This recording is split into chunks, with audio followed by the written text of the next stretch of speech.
கிறிஸ்துவுக்குள் மிகவும் பிரியமானவர்களே, இயேசு கிறிஸ்துவின் நாமத்தில் உங்கள் யாவரையும் அன்போடு கூட நான் வாழ்த்துகிறேன். இந்த நாளிலும் தேவன் நம்மோடு கூட ஒரு வார்த்தையின் மூலம் இடைப்படுகிறார். ஏசாயா 51:16 நான் வானத்தை நிலைப்படுத்தி பூமியை அஸ்திபாரப்படுத்தி சியோனை நோக்கி நீ என் ஜனமென்று சொல்வதற்காக நான் என் வார்த்தையை உன் வாயிலே அருளி என் கரத்தின் நிழலினால் உன்னை மறைக்கிறேன். ஆம், தேவன் இந்த வார்த்தையின் மூலம் நம்ம ஒவ்வொருவரோடும் கூட இன்றைக்கு இடைப்படுகிறார். தேவன் நம் மேல் வைத்த அன்பை இந்த வார்த்தையின் மூலம் நாம் நன்றாக அறிந்து கொள்ளலாம். சியோனுக்காக அவர் வானத்தை நிலைப்படுத்துகிறாராம், பூமியை அஸ்திபாரப்படுத்துகிறாராம். சியோனை பார்த்து நீ என் ஜனமென்று சொல்கிறதாக நம்ம இந்த இடத்துல பார்க்கிறோம். இதே தேவன் அவர் எவ்வளவாய் நம்மை நேசிக்கிறார் என்பதை நம்ம அறிந்திருந்தோம்னா நமக்கு எதை குறித்து நம்ம வாழ்க்கையில் நம்ம கலங்க மாட்டோம். இதே வார்த்தை ஏசாயா 44:1-2 பார்க்கிறோம். இப்போதும் என் தாசனாகிய யாக்கோபே, நான் தெரிந்து கொண்ட இஸ்ரவேலை கேள். உன்னை உண்டாக்கினவரும் தாயின் கர்ப்பத்தில் உன்னை உருவாக்கினவரும் உனக்கு துணை செய்கிறவருமாகிய கர்த்தர் சொல்லுகிறதாவது, என் தாசனாகிய யாக்கோபே, நான் தெரிந்து கொண்ட யெஷூரனே, பயப்படாதே. இந்த வார்த்தையின் மூலம் தேவன் நம்மோடு கூட இன்றைக்கு இடைப்படுகிறார். அப்போ அவர் சொல்றாரு, உன்னை உண்டாக்குனதுன்னா, தாயின் கர்ப்பத்தில் உன்னை உருவாக்குனதுன்னா உனக்கு துணை செய்கிற கர்த்தருமாய் நான் இருக்கிறேன். அதனால என் மகனே, என் மகளே, நீ பயப்படாதே என்று சொல்லி கர்த்தர் வாக்கு கொடுக்கிற இந்த இடத்துல பார்க்கலாம். அடுத்ததா அதே அதிகாரம் 21 பார்க்கிறோம். இஸ்ரவேலே, நீ என் தாசன், நான் உன்னை உருவாக்கினேன். நீ என் தாசன் இஸ்ரவேலே, நீ என்னால் மறக்கப்படுவதில்லை.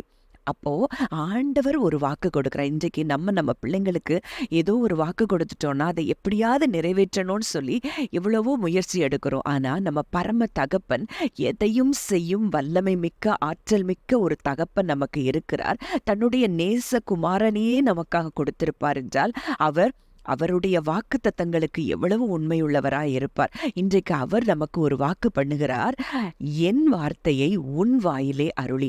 இன்றைக்கு அவருடைய வார்த்தையை இன்றைக்கு நம்ம வாயில வைக்கிறாராம். நிறைய நேரங்கள்ல இன்றைக்கு கூட நீங்க யோசித்து கொண்டு இருக்கலாம், நான் என்ன பேச போறேன், எப்படி பேச போறேன், இந்த சூழ்நிலையை நான் எப்படி சமாளிக்க போறேன், என் வார்த்தைக்கு மதிப்பு உண்டா, என் வார்த்தைக்கு அங்க ஒரு அற்புதம் நடக்குமான்னு சொல்லி நீங்க யோசித்து கொண்டு இருக்கலாம். ஆனா இன்றைக்கு ஆண்டவர் உங்களோடு கூட இடைப்படுகிறார். அவருடைய வார்த்தையை உங்க வாயில வைத்து அவருடைய கரத்தின் நிழலினால் உங்களை மறைக்கிறாராம். அதனால நீங்க எந்த விதமான தீங்குக்கும் பொல்லாப்புக்கோ எந்த மனிதர்களுக்கும் நீங்கள் பயப்பட வேண்டிய அவசியம் இல்லை. ஏன்னா அவர் வார்த்தையை உங்க வாயில அருளி அவருடைய கரத்தின் நிழலினால உங்களை மறைக்கிறார். மேலும் அவர் சொல்றாரு, அவர் நமக்கு துணை செய்கிறாராம். அவரால் நம்ம மறக்கப்படுவதில்லைன்னா ஒவ்வொரு நிமிஷம், ஒவ்வொரு நொடி பொழுதும் அவருடைய நினைவிலேயே நம்ம இருக்கிறபடியினால நமக்காக எல்லாவற்றையும் அவர் செய்து முடிப்பார் என்பதுதான் சத்தியம். ஜெபிக்கலாம். அன்பின் பரலோக தகப்பனே, அப்பா, இன்றைக்கும் கூட நீர் எங்களோடு இடைப்பட்ட இந்த வார்த்தையின்படி அப்பா ஆண்டவரே, எங்களை நீர் அப்பா மறைத்து கொண்டிருக்கிறீர். உம்முடைய கரத்தின் நிழலினால் எங்களை மறைத்து அப்பா உம்முடைய வார்த்தை எங்க வாயில நீர் அருளி இருக்கிறபடினால நாங்க என்ன பேசுறோமோ அது நடக்கும். ஏன்னா உங்க வார்த்தை, நீங்க பேசின வார்த்தை சர்வ சிருஷ்டியையும் உம்முடைய வார்த்தை தான் அப்பா சிருஷ்டித்தது என்பதை நாங்கள் அறிந்திருக்கிறோம். அவ்வளோ வல்லமை நிறைந்த வார்த்தைகளை இன்றைக்கு எங்க வாயில வைத்திருக்கிறதுனால நாங்க என்ன பேசுறோமோ அந்த காரியம் ஆகும்படி வாய்க்கிறதற்காக, கர்த்தர் கிருபை செய்கிறதற்காக நன்றி செலுத்துகிறோம். அப்பா, எங்களை நீர் உம்முடைய ஜனமென்று நீர் சொல்லி இருக்கிறீர்.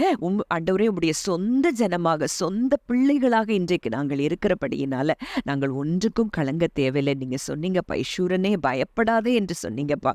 அப்பா, நாங்கள் ஒன்றுக்கும் பயப்பட தேவையில்லை. ஏன்னா என் தகப்பன் எங்களை மூடி மறைத்து கொண்டிருக்கிறீர். உம்முடைய வார்த்தை எங்களுடைய வாயிலை அருளி செய்திருக்கிறீர். அதற்காக நாங்கள் நன்றி செலுத்துகிறோம். துதி கன மகிமையாவையும் இயேசு ஒருவருக்கே செலுத்துகிறோம். கர்த்தரும் மீட்பருமாகிய இயேசுவின் மூலம் கேட்கிறோம்.